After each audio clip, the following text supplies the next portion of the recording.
Hello everyone. Welcome back to 신나게 놀자. 사이언스, 테크놀로지, 이코노미, 스트래티지 등을 고민하면서 노는 곳입니다.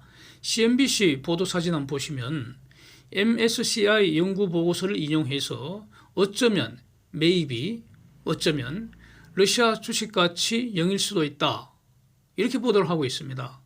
MSCI는 바로 그 저명한 모건 스탠리 인터내셔널 인덱스를 발표하는 곳입니다. 글로벌 대표 선수 중에서도 압도적인 존재이기 때문에 MSCI 연구 보고서라면은 체크를 해 봐야 하지 않습니까?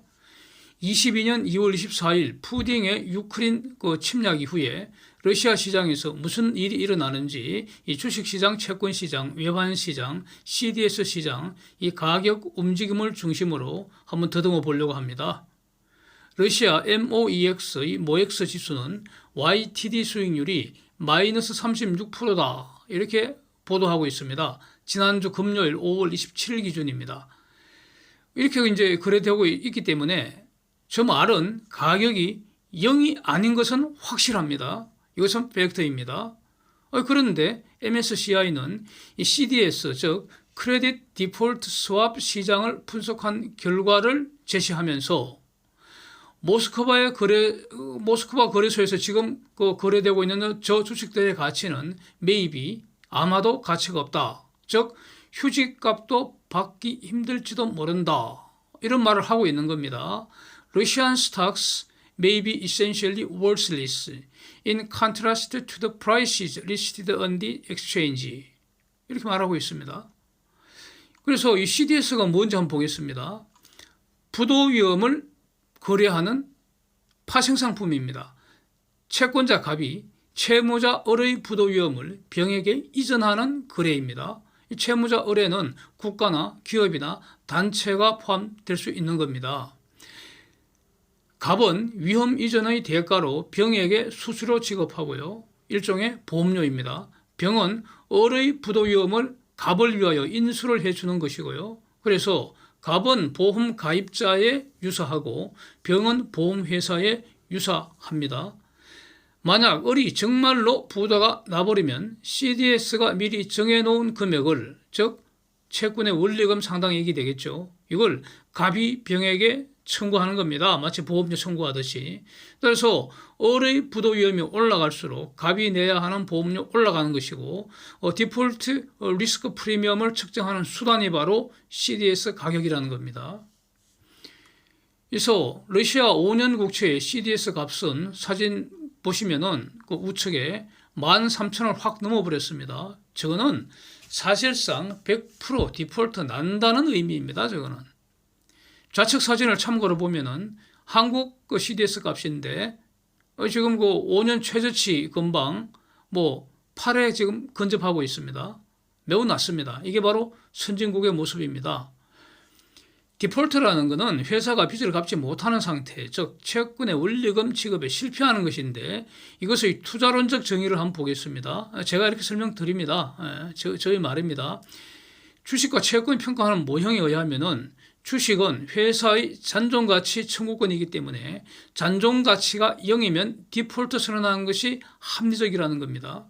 가격 0으로 채권자에게 회사를 팔 수 있는 권리, 즉 일종의 풋옵션 유사한 것입니다. 시장 가격이 0보다 높으면 시장에서 파는 게 낫고 시장 가격이 0이면 최후로 채권자에게 팔고 떠날 수 있는 권리가 바로 디폴트 선언하는 이런 것입니다. 그래서 CDS를 제대로 반영을 한다면 상장된 기업의 주가는 사실상 0이 돼야 되는데 그 말은 YTD 수익률이 마이너스 100% 근방이 되어야 한다는 것인데 지금 그 러시아 모엑스 지수는 YTD 마이너스 36%라는 것이니까 지금 너무 고평가된 거 아닙니까? 자, 이런 문제 제기입니다. 러시아 채권 시장 보면은 10년 국채 수익률 지금 9.5%이고요. 그래프를 보면은 그 모습은 전쟁의 상처를 아주 깊게 입긴 입었습니다. 그러나 그럭저럭 돌아가고 있는 것으로 보이고요. 외환 시장 루블화 그 시세를 보면은 CDS 그 결과하고는 정반대입니다. 루블화는 초강세입니다. 그래서 그래서 지금 저 러시아의 핵심 금융시장 네 군데 주식, 채권, 외환, 신용시장 이거 지금 각각 따로따로 돌아가고 있습니다. 뭘 믿어야 합니까? 어느 가격을 믿어야 합니까? 저 뒤에서 조금 더 보겠습니다. 전쟁 발발 직후에 거의 무조건 항복하듯이 대폭락해버린 그 모스크바 주식시장 이게 대략 한 달간 휴장을 한 후에 다시 열리지 않았습니까? 소련 연방 붕괴 후에 가장 오랜 기간 동안 그 휴장을 했다고 합니다. 외환시장도 루블로 한번 대폭락을 했었죠. 그러다 한 일주일인가 쉬었죠. 그러다가 다시 열렸는데 그 이후에 서방의 집중적인 제재를 받고 있고요. 제재는 점점 더 강화되고 있습니다. 추가해서 동시에 러시아 당국의 혹독한 규제도 받고 있습니다. 제재와 규제를 동시에 받고 있습니다. 그래서 이 러시아 시장은 이 소위 말하는 완전 경쟁 시장과는 거리가 멀어도 너무나 멉니다. 과연 저걸 시장으로 말할 수 있을지 그것도 의문입니다. 자, 원래 이 CDS라는 것은 주식 가격이 주어지면은 이 주가를 입력 변수로 해서 부도 확률 분포 추정하는 것입니다. 그게 정상적인 사용 모습인데 이번에 MSCI가 한 것은 이걸 거꾸로 해버린 겁니다. 부도 확률 분포를 근거로 해서 주식 가치를 산수를 한 겁니다. 이 보통 그 명제의 역은 성립하지 않는데 이렇게 해버렸습니다. 근거가 뭐냐? 이 CDS 프리미엄 폭등의 이유는 주식 시장에 반영되지 못한 어떤 그 정보, 그게 CDS 시장에 반영된 것으로 봤다는 겁니다. 그래서 이제 시장 그 참여자들의 구조를 보면은 대부분의 외국인들은 러시아 주식 시장에 참여할 수가 없고요. 그 말은 외국인들이 아는 정보는 러시아 주식 시장에 반영될 길이 없다는 거 아닙니까? CDS는 기관 투자자들만 참여한다는 겁니다. 기관 투자자들은 글로벌 대표 선수들입니다. 그야말로 정보의 보고들이죠. 그래서 주식시장 참여자와 CDS 시장 참여자는 다르고 상호 간의 정보 단절이 되어 있습니다. 즉 시장 왜곡이 발생한다는 겁니다. 마켓 디스토션이 발생한다는 거죠. 그래서 물론 이 CDS 가격 자체도 전쟁으로 왜곡된 결과를 지금 보여주고 있다고 할 수도 있고, 만약에 이게 진짜 부도가 나버리면은 그 기초자산인 채권이 이제 경매가 돼버릴 테니까 그 과정에서 이 정보 왜곡, 마켓 디스토션이 이렇게 시정이 될 수가 있는데, 이 지금 제재, 규제 동시에 받고 있기 때문에 그 과정에서 이 CDS 프리미엄도 사실과 다르게 너무 지나치게 높게 형성되었을 수도 있을 겁니다. 이거는 뭐 다 MSCI도 인정을 하고 있는 것 같습니다. 또 한편 보면은 러시아 기업들은 여전히 계속 영업하고 있습니다. 수익도 올리고 있고요. 배당도 할 수 있습니다. 즉, 이 말은 러시아 기업은 가치를 갖고 있다는 겁니다. 가치.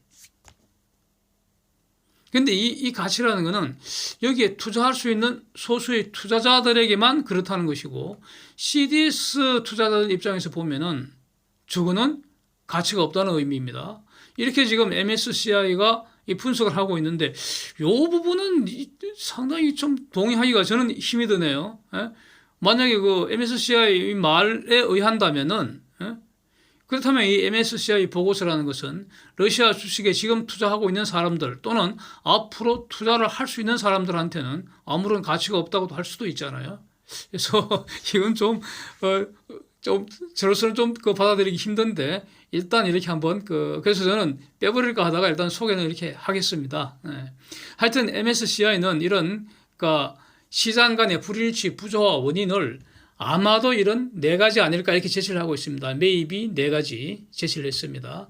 기술적 부도의 공포. 두 번째는 이 CDS 마켓 자체가 실패했다는 겁니다. CDS 액션 메커니즘이 fail, 실패했다는 거. 그다음 세 번째는 CDS 거래에 연계된 제재를 받고 있는 기업들, 여기에 대한 제재와 규제를 동시에 받고 있는 기업들이 지금 CDS 거래에 연계가 되어 있다는 거죠. 그 다음에 CDS 투자하는 사람들은, 이 투자자들은 러시아 주식들에 전혀 매력을 못 느끼고 그러니까 저평가하는 그런 경향이 있다. 이런 것들이 전부 다 복합된 결과가 아닐까 이렇게 이 리포트를 MSCI 리포트를 쓴 분이 이렇게 제시를 했습니다. 이렇게 여기서 이제 테크니컬 디폴트라는 게 이런 겁니다. 지불 능력은 있는데 그러니까 서방의 제재 때문에 채권의 원리금 지급에 실패해서 디폴트가 되는 것. 이게 바로 테크니컬 디폴트입니다. 뭐 흑자도산 이런 말로도 할 수도 있을 것 같습니다. 예. 그래서 러시아 시장은 지금 매우 엄격하게 규제가 되고 있기 때문에 거의 모든 영역에서 지금 왜곡이 발생하고 있는 것 같습니다. 그럼에도 불구하고 이 주식시장하고 CDS 마켓 간의 불일치, 부조화 이거는 하여튼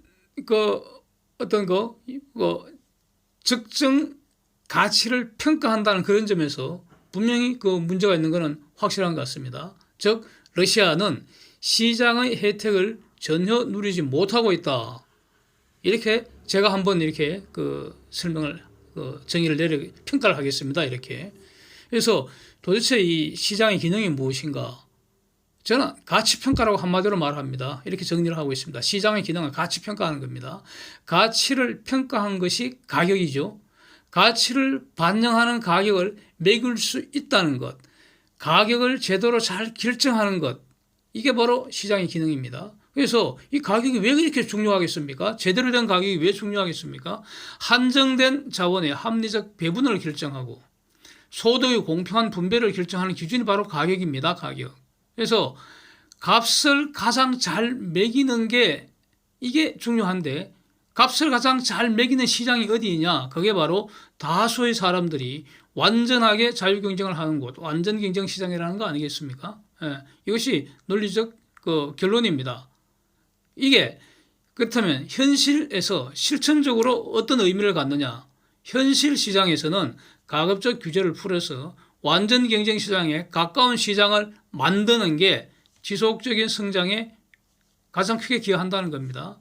그래서 정부는 완전 경쟁을 실현할 그런 경제 정책을 펴야 한다는 겁니다. 저는 이렇게 정리를 하고 있습니다. Thanks for watching. See you next.